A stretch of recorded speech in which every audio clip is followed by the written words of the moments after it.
pemirsa seluruh Timur yang kami cintai, hari ini saya sedang bersama Bapak Camat Sanonggoang. Selamat siang. Selamat siang, Miron.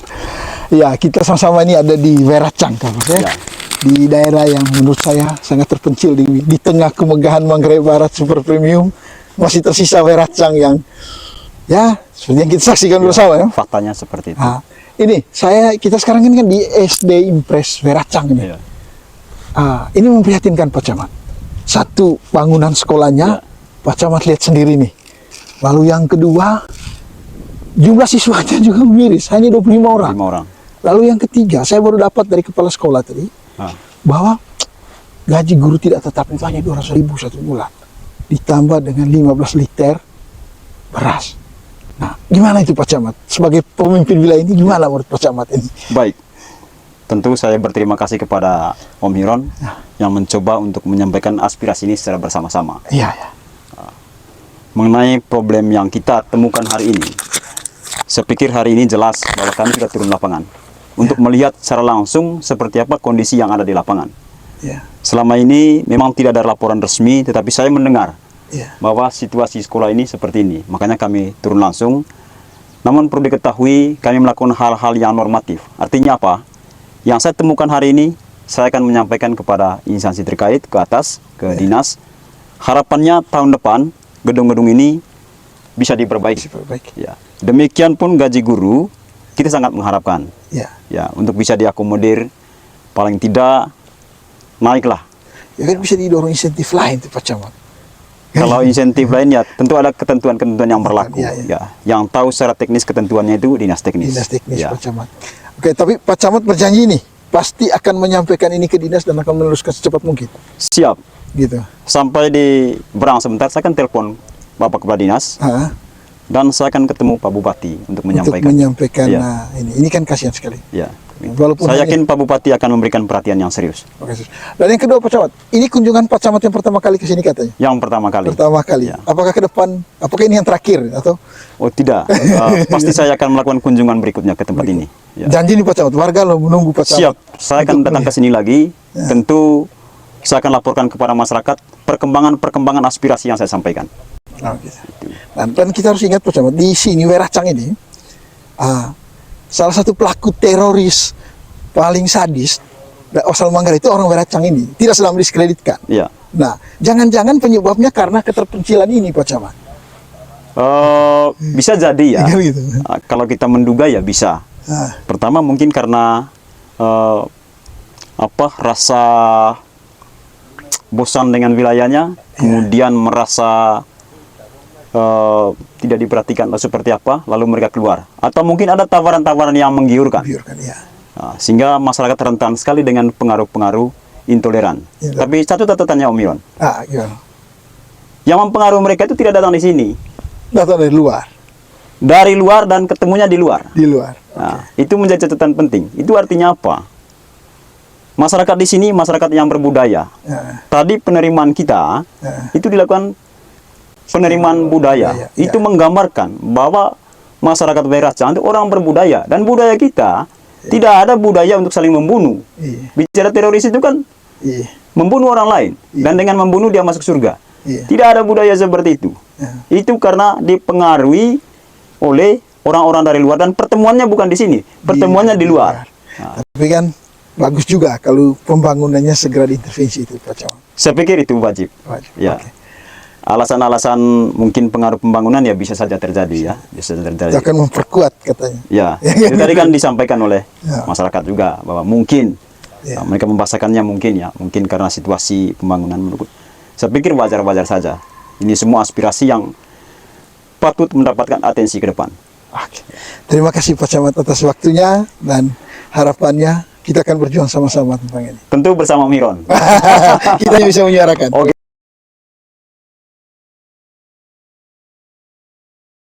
Selamat pagi Pak Ketua. Selamat pagi Pak Iro. Sore ini Pak Ketua, saya harus mengganggu Pak Ketua yang harusnya sibuk hari ini gitu. Dan Pak Ketua juga di tengah kesibukannya masih mau melayani kita untuk wawancara. Pak Ketua, beberapa waktu yang lalu saya meliput kegiatan teman-teman Densus 88 di Weracang, dan saya sangat terkejut dengan kondisi sekolah di sana, infrastruktur, terutama sekolah, Pak Ketua. Nah, saya juga sempat mewawancari kepala sekolah, Bapak Camat, terkait kondisi itu. Nah, dan Pak Ketua kan saya kira sudah melihat sendiri kondisinya. Saya sudah tunjukkan sebelumnya video, dan Pak Ketua juga bisa lihat videonya. Gimana menurut Pak Ketua itu? Jadi baik. Memang kalau pertama-tama saya menyampaikan selamat pagi buat seluruh masyarakat Manggarai Barat, teristimewa buat Pak Hiro yang telah hadir di ruangan saya pada pagi hari ini. Pada tempat yang kedua juga saya mengapresiasi bahwa Pak Hiro begitu perhatian dengan pembangunan di daerah ini. Sampai harus turun ke Weracang untuk melihat seperti apa kondisi Weracang. Saya pikir ini adalah aspirasi yang patut kami hormati.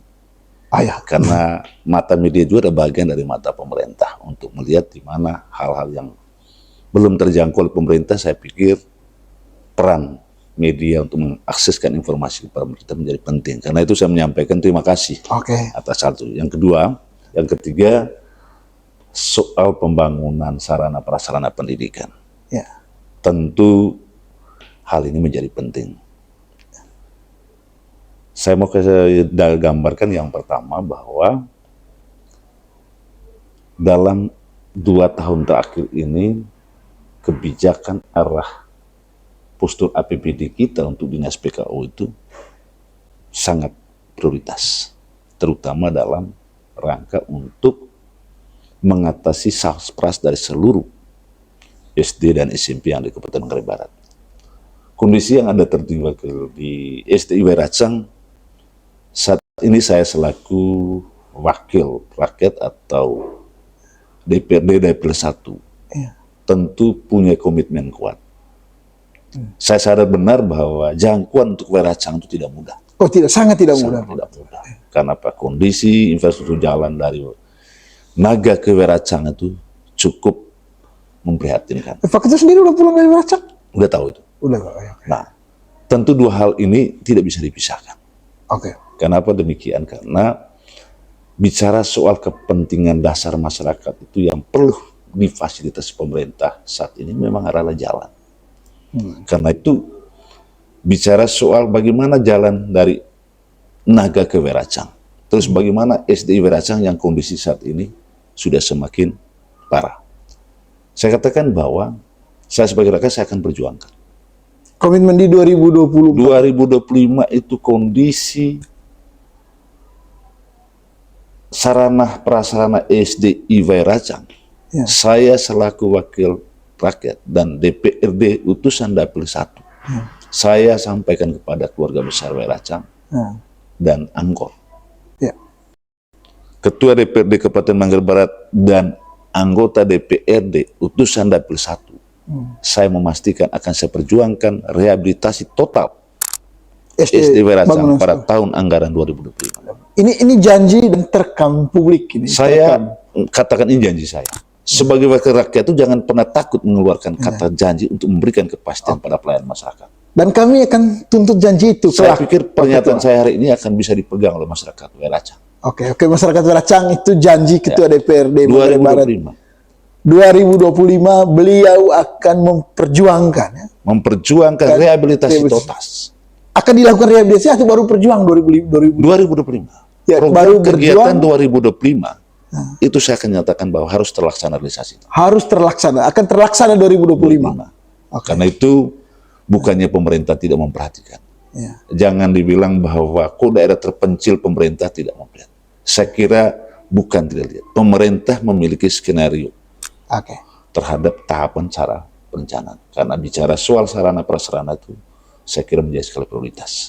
Karena itu prioritas 2025 SD Weracang menjadi kewajiban saya untuk saya ajukan menjadi prioritas anggaran 2025 untuk selesaikan rehabilitasi sarana. Selain persoalan sekolah di sana Pak Ketua, itu ada persoalan lain yang mengikutinya. Pertama memang jalan tadi, infrastruktur jalan. Kalau jalan Pak Ketua tidak siap berjanji? Kalau jalan saya katakan bahwa pada tahun anggaran 2025 pun saya akan siap. Tetapi saya mau sampaikan untuk tuntaskan dari Naga sampai Weracang itu tidak mungkin dalam waktu 1 tahun. Karena saya tahu persis ruas jalan Naga Weracang itu cukup panjang. Cukup banyak. Ya. Bahkan kalau kita mau hitung secara matematis, secara teknis, soal katakanlah dia Lapen, untuk menembus sampai di Weracang itu harus menghabiskan dana 10 miliar. Oke, sehingga tidak bisa berjanji di 2005 ke tuntas. Tetapi dalam skenario pemerintah Kabupaten Manggarai Barat bahwa ada KEK tahap 2 kita. Oke. Dan akan diperjuangkan melalui KEK. Dan pemerintah dalam hal ini Bupati sudah memberitahukan itu bahwa KEK jilid 2 di Kabupaten Manggarai itu akan terjadi dari Golomori sampai Naga, Naga Weracang, Weracang Nisar, Nisar Nanggalili sampai dengan perbatasan Manggarai. Dan itu kategori KEK jilid 2. Dan dalam komunikasi Bupati Edi selama ini bahwa itu menjadi prioritas perjuangan dia untuk dijadikan itu jilid 2. Dan gambarannya kalau tidak ada hambatan itu akan terrealisasi mulai 2025. Sehingga itu masyarakat Weracang menurut saya mohon kesabaran. Saya pikir ketika KEK jilid 2 ini akan mulai 2025, maka tinggal sedikit waktu aja orang Weracang sudah merdeka. Merdekanya sama dengan orang Golomori.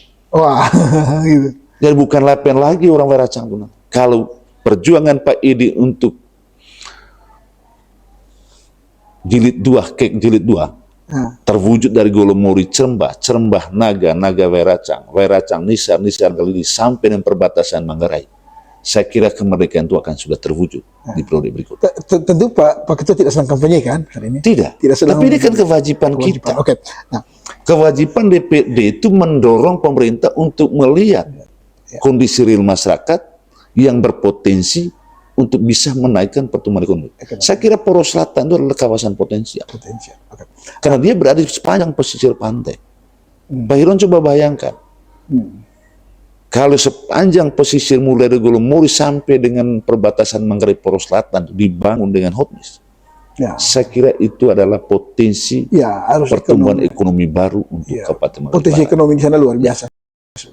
Saya kira di sini pentingnya hadirnya seorang pemimpin melihat soal-soal itu. Karena terus terang, Hiron, kabupaten kita ini belum bisa berhenti omong soal bangun jalan, belum pernah berhenti soal bangun jaringan irigasi. Belum pernah berhenti bicara soal jalan tani. Karena itu kepentingan fasilitas dasar yang mendorong produksi dan produktivitas petani itu akan menjadi kuat. Bagaimana kita mendorong produktivitas petani dan produksi petani kalau infrastruktur kita tidak siap oleh pemerintah?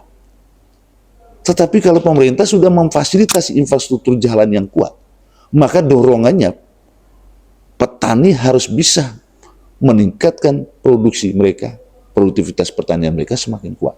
Kenapa? Membangun infrastruktur jalan itu adalah hal yang penting. Karena di jalan, ketika kita membangun jalan, akan terjadi mobilisasi manusia dan barang. Ketika terjadi mobilisasi manusia dan barang, maka dampak pertumbuhan pasti ada. Ya itu gagasan besarnya Pak Ketua. Lalu ada kebutuhan lagi di Weracang Pak Ketua. Mereka kemarin mengatakan bahwa kami punya laptop, kami punya banyak alat elektronik, tapi tidak ada listrik. Mereka sederhananya mereka minta bisa nggak pengadaan genset di sana? Saya kira jangan bicara genset itu Weracang. Ya untuk sementara Pak Ketua. Saya kira dia nanti bisa listrik ke depan. Listrik. Tidak waktu lama lagi. Tidak waktu lama. Kenapa? Ketika nanti pada tahun 2025 itu KEK jilid 2 sudah berjalan, pasti utilitas lain akan ikut. Kalau bangun hotmiss itu dari Golomori sampai dengan apa, masa tidak harus ada listrik? Tapi kan tidak langsung serta merta. Hanya minta saja untuk sementara. Mohon kesabaran. Tapi perjuangan pemerintah, baik dari pemerintah nasional, maka akan memberikan terang seluruh desa dan seluruh kamu. Itu sudah menjadi komitmen pemerintah. Hanya pihak masyarakat dalam hal ini menurut saya, kalau belum tersentuh listrik, saya pikir pemerintah masih tahap berjalan. Tapi pada waktunya Weracang itu bukan hanya soal genset. Listrik. Nah Pak Ketua, ini juga kalau tadi kan masa Naga sudah masuk listrik, yang dulu orang tidak bisa bayangkan. Ya Naga sudah, hanya tinggal Weracang belum. Tinggal Weracang, karena berarti kan ada potensi yang bisa dipastikan bahwa akan terjadi listrik di sana. Karena itu aspirasi permintaan genset menurut saya penting, tapi pemerintah berpikirnya harus hadirkan listrik. Nah itu kita bicara infrastruktur, ini kita bicara manusia. Di sana itu ada sekitar belasan guru. Ada guru komite juga.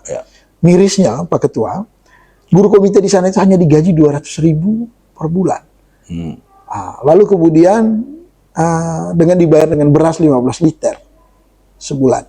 Nah, tentu kita paham bahwa ya guru komite dibayar memang oleh anggota komite, oleh orang tua. Nah, tapi adakah upaya yang bisa dilakukan oleh pemerintah untuk membantu guru-guru komite ini, terutama yang tadi di kan saat ini kan pemerintah itu sudah menggalakkan dana BOS. Kan dana BOS ada. Ada, itu 200.000 itu dari dana BOS, Pak Ketua. Dan dana BOS itu kan memang keterbatasannya juga harus kita maklumi. Ya. Tetapi perlu dipahami secara bersama juga bahwa komite itu menjadi penting. Ya. Sumber daya masyarakat menjadi penting. Kenapa? Membangun itu penting partisipasi. Kan ada konteks pembangunan kita ini kan partisipatif. Karena itu bicara soal komite, itu adalah bentuk partisipasi masyarakat terhadap pendidikan. Ya. Hanya yang perlu dipahami bersama sekarang itu adalah kadang-kadang ketika apa yang dibuat oleh kesepakatan komite itu menjadi persoalan. Tapi ingat, keberadaan komite di sekolah itu legal. Karena dia prinsipnya adalah partisipasi masyarakat dalam mendorong dunia pendidikan. Dan jangan hanya di pendidikan, di persoalan lain juga penting partisipasi masyarakat. Karena membangun daerah ini kan atau membangun negara tidak hanya cukup dengan pemerintah, masyarakat juga terlibat. Karena itu mungkin nanti dalam berapa kebijakan kedepannya juga ini menjadi penting. Ya. Bagaimana pemerintah mengambil langkah untuk bisa partisipasi dalam meningkatkan kesejahteraan guru komite. Nah, ini akan saya bicarakan bersama dengan pemerintah. Karena terus terang juga, saya akui benar bahwa hampir semua sekolah ini miliki guru komite semua. Dan kita berterima kasih kepada adik-adik kita yang dengan gaji kecil, tapi pengabdiannya totalitas. Ini juga sebagai DPR saya harus menyampaikan ucapan terima kasih dan apresiasi yang setinggi-tingginya mereka. Oke, Pak. Bagaimana mereka mengabdi bukan soal gaji, tapi bagaimana mereka mencerdaskan anak bangsa. Oke, begitu. Tentu kami juga sebagai DPR akan mendorong pemerintah untuk serius partisipasi di situ. Pak Ketua, kenapa saya dari tadi ketika Pak Ketua memberikan apresiasi kepada kita juga, kepada seluruh timur yang ke bawah, lalu kemudian melihat ini, kita berjuang bersama menyuarakan ini semua. Ada fakta yang miris di sana sebenarnya, Pak Ketua. Lebih miris dari sekedar persoalan infrastruktur tadi, dan itu akan berhubungan sebenarnya. Pak Ketua tahu tidak bahwa pelaku teror tersadis itu berasal dari sana, Pak Ketua. Nah, dan beliau sudah sudah ditindak oleh negara dalam kejadian Poso, kasus Poso. Nah, dan beliau bisa, si Farel namanya Pak Ketua, nama pejuangnya Qatar. Si Qatar ini bisa menjadi pelaku teror. Persoalannya masuknya melalui pendidikan, Pak Ketua. Dia tamat sekolah, dibawa sekolah di Bima, di satu pondok pesantren, lalu kemudian di sana lalu berkenaan dengan terorisme. Dan sekedar informasi yang saya dapat dari penjelasan dari TV Densus 88 bahwa upaya-upaya untuk merekrut anak-anak dari daerah-daerah terjebak itu sudah mulai dilakukan. Jadi gitu, baik, makanya menurut saya kenapa penting sekali saya pertama sekali saya menyampaikan apresiasi terhadap ini karena pentingnya sosialisasi di tengah masyarakat soal keberadaan teroris ini dan bagaimana teroris muncul.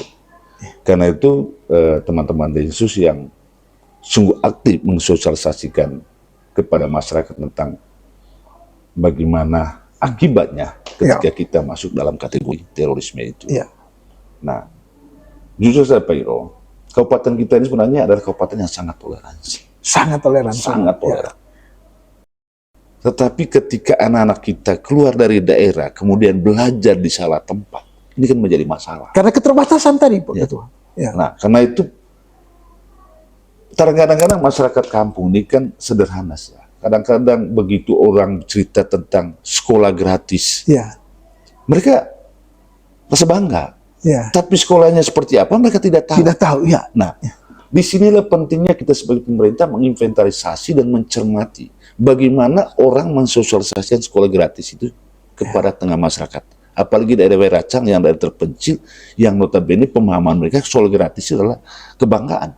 Tapi seperti apa sekolahnya mereka tidak tahu. Gitu. Dan mungkin perlu intervensi pemerintah tuh untuk mengidentifikasi yang datang Sehingga, sosialisasi itu, Pak. saya hanya menghimbau kepada tengah masyarakat bahwa ketika ada orang yang mensosialisasikan sekolah gratis, mesti dicermati secara baik. Sekolahnya di mana, bagaimana tindak lanjutnya, kurikulumnya seperti apa. Jangan serta-merta karena anak kita mau pindah sekolah karena kita punya keterbatasan, mumpung Anda gratis. Silakan Pak. Ternyata sekolahnya di tempat yang salah. Karena itu saya selaku tokoh masyarakat juga atau sebagai DPRD Kabupaten Manggarai Barat menyarankan kepada keluarga besar yang ada di kabupaten ini, jikalau ada orang yang datang mensosialisasikan sekolah gratis yang bukan dari sosialisasi pemerintah, mohon dicermati baik. Kalau kurang mengerti, mohon dilaporkan kepada pemerintah, lebih khusus pendidikan, untuk mendalami.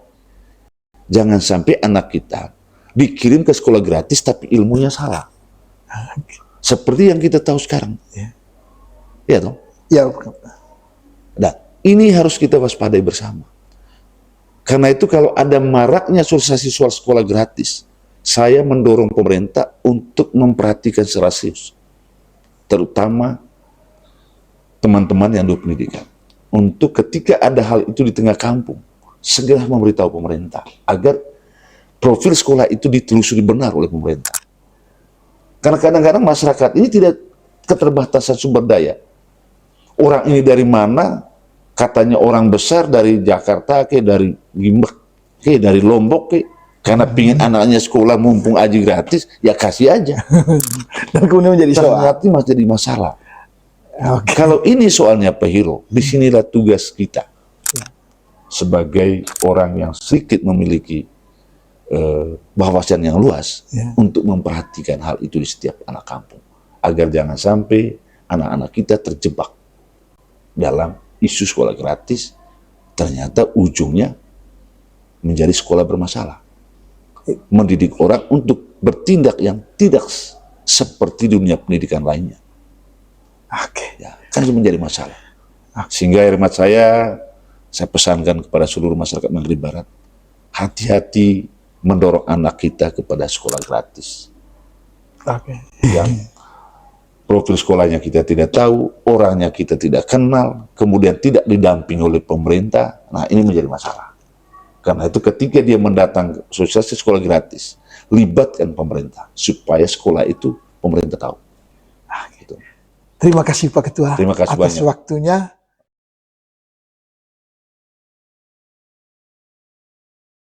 Pak Kadis, itu kan kemarin Pak Kadis, saya bersama teman-teman dari Densus 88 itu kan ada kegiatan lah di Weracang itu, Pak Kadis. Miris sekali kondisi sekolah di sana itu. Katanya sejak didirikan sampai hari ini tidak pernah mendapat intervensi. Lalu Pak Kadis bisa lihat sendirilah dalam video kita, dalam mungkin informasinya juga sudah masuk ke Pak Kadis ya, bahwa kondisi sekolah itu memang parah, bahkan rumah kepala sekolahnya juga parah. Nah, gimana nih Pak Kadis? Kita sekarang mau tanya nih, apa upaya pemerintah sekarang terkait itu, infrastruktur? Jadi mungkin begini, mungkin perlu pelurusan. Tidak pernah ada intervensi, menurut saya tidak juga. Pas sejak didirikan. Ya, kan intervensi itu kan tidak mesti berupa fisik. Intervensi bukan maksudnya fisik untuk fisik. Ya, saya belum menelusuri, tapi apapun itu, seperti apapun sekolah, kondisi fisik di sekolah itu menjadi tanggung jawab pemerintah. Oke, siap. Apalagi itu sekolah negeri, dan itu mutlak pemerintah harus bertanggung jawab. Nah, dalam posisi seperti itu, saya sebagai kepala dinas, memang untuk karena jumlah siswanya sedikit, kita memang dorong melalui Dapodik untuk DAK. Tetapi DAK ini kan juga ada aturan-aturannya. Tetapi kalau tidak bisa melalui DAK, maka mau tidak mau harus kita intervensi lewat APBD. Dan itu saya sudah mendapatkan informasi tentang Weracang ini sejak awal tahun kemarin. Ya, karena tidak bisa kita anggarkan di 2024, kita pastikan 2025 ini kita anggarkan untuk perbaikan apapun yang dibutuhkan di situ. terutama fisiknya. Ya. Itu pasti Pak Kades. Iya, saya yakin pastilah karena Jamin ya? kebetulan saat ini kan kita belum membahas 2025 Oke. dan itu kita akan dorong. Tidak hanya Weracang, Pak. Ada beberapa sekolah lain juga yang memang sangat membutuhkan bantuan. Dan kalau kita tidak bisa intervensi atau tidak bisa intervensi lewat DAP, maka memang tanggung jawab APBD harus bisa. Apakah itu sekaligus, tapi yang pasti bahwa intervensinya tidak mungkin sekaligus, bisa bertahap ya, sesuai dengan kondisi keuangan daerah gitu ya. Tapi prinsip dasarnya adalah pemerintah wajib memfasilitasi sesuai dengan perintah undang-undang. Layanan masyarakat, layanan dasar pendidikan. Dan itu harus wajib. Dan terima kasih saya mendapat informasi tentang kondisi itu ya. Dan bagi saya itu hal positif untuk kita bisa tindak lanjut. Nah, itu Pak Kades. Kondisi di sana memang selain sekolah, ya, juga rumah guru dan kepala sekolah itu betul. Jadi memprihatinkan sekali Pak Kades. Jadi apa tidak bisa diintervensi juga melalui anggaran perubahan nanti lalu anggaran perubahan mungkin sebagian lah Pak Kades. Anggaran perubahan sudah dorong ini, sudah pembahasan, jadi kita menunggu saja. Mudah-mudahan. Ya. Tapi yang bisa dijamin anggaran induk 2000 untuk ruang kelas itu saya kira kita bisa tahun 2020. Ya, karena kita pasti dorong untuk itu. Ya. Kenapa dari dulu tidak pernah diurus itu Pak Kades? Informasinya tidak sampai ke sini? Bisa jadi informasinya tidak sampai gitu ya. Tapi pengakuan kepala sekolahnya sejak dia dilantik 2018, dia sudah berapa kali mengajukan proposal. Bahkan dia pernah mengancam mengundurkan diri. Gitu. Karena kondisi itu Pak Kades. Ya, kita tidak dalam konteks membela diri juga ya. Ya. Jadi anggaran daerah ini kan selalu berpatokan pada prioritas mana gitu ya. Jadi kalau ada sekolah yang sangat prioritas, ya kita bantu itu dulu. Jadi ibarat orang tua punya uang 10.000, dia punya anak 10. Dari 10 orang anak itu mana yang kira-kira paling membutuhkan? Apakah dia melupakan yang lain? Saya rasa tidak juga. Buktinya ini 2025 nih. Iya, buktinya. Nanti Bapak bisa nanti konfirmasi lagi saya di awal tahun. Saya pastikan karena itu tadi tanggung jawab kita. Jangan karena itu Pak. Ada sekolah yang sudah kropos-kropos juga. Oh ya? Itu ada banyak. Dan itu mau diintervensi juga. Iya, jadi itu intervensi itu harus selalu itu tadi tugas kita adalah memastikan bahwa layanan pendidikan itu terlaksana dengan baik. Kalau uangnya banyak sekali bisa satu kaligus, tapi kan pemerintah terbatas juga nih. Itu sehingga saya terima kasih karena ada informasi itu, tapi sebenarnya juga sudah ada informasi sebelumnya yang tidak bisa didorong di 2024 karena anggarannya sudah terplot semua. Iya, gitu. Selain persoalan itu Pak Kades, ini ada informasi juga. Kata Pak Kepala Sekolah dan warga di sana, untuk tahun ini, tahun depan, ajaran baru ini akan banyak siswa yang masuk karena pertumbuhan itu. Memang hanya memadai untuk dua tempat aja, 2 kampung itu sekolah di sana itu. Dia kan Weracang dan ada 2 kampung kecil ya, dan itu sangat terisolasi. Isolasi itu. Jauh dari perkampungan lain. Ya itu tadi ya. Tapi tergantung dari ruang kelas itu kan tergantung jumlah siswa. Dan jumlah siswanya berapa, kita lain mau 5 orang kita lain. Ya. Nah, yang miris Pak, di sana juga kan ada sekitar belasan guru, 12-13. Dari situ ada komite ya. Guru komite ada. Kalau menurut saya itu gurunya sudah terlalu banyak juga. Ada guru komite juga di sana dan miris Pak. Gaji saya mereka rasa tidak sampai 12. Karena guru kelasnya ada 6. Iya. Guru mata pelajarannya misalnya ada agama Katolik 1, agama Islam 2, dan berguna berarti 9 tambah 10 dengan kepala sekolah biasanya. Pengakuan kepala sekolah sekitar 12. Itu berlebihan. Kecuali kalau ada yang lain tenaga administrasi mungkin. Ya mungkin tenaga administrasi. Dan itu ada komite di sana. Gajinya hanya 200.000 per bulan. Ya. Dan dari dana BOS. Sementara dari warga hanya bisa mengumpulkan beras 15 liter satu orang. Ya. Nah, dan menurut kepala sekolahnya mereka bertahan itu hanya karena berpikir bahwa ya ini sekolah kami, ini tempat kami. Kalau kepala sekolahnya tidak tahu ada program BOSDA kan? Dan dari dana BOSDA yang 200.000. BOSDA itu dari daerah Pak. Oh, Sudah selama 2 tahun ini sudah berjalan. Itu yang kepala sekolahnya nggak sampaikan. berarti- Mungkin bisa disampaikan ya, jadi lah, begini. Pak Kadis bisa menginformasi. Program Pak Bupati dan Pak Wakil ini kan pemberian BOSDA, pemberian insentif pada guru komite, termasuk guru yayasan di seluruh Kabupaten Manggarai Barat, baik dari TK maupun SMP. Kalau TK-nya khusus untuk atau kelompok bermainnya khusus untuk yang sudah terakreditasi, dikasih. Itu rata-rata 400.000 per bulan selama 6 bulan, 400.000. Dan tahun ini cut off datanya Agustus ini, maka nanti sekitar September Oktober itu sudah ada di rekening masing-masing. Oke, oke. Dan itu sudah berjalan. Ini tahun yang ke-3 kalau saya tidak salah. Oke. Tahun ini, dari 2022, 2023, ini sudah.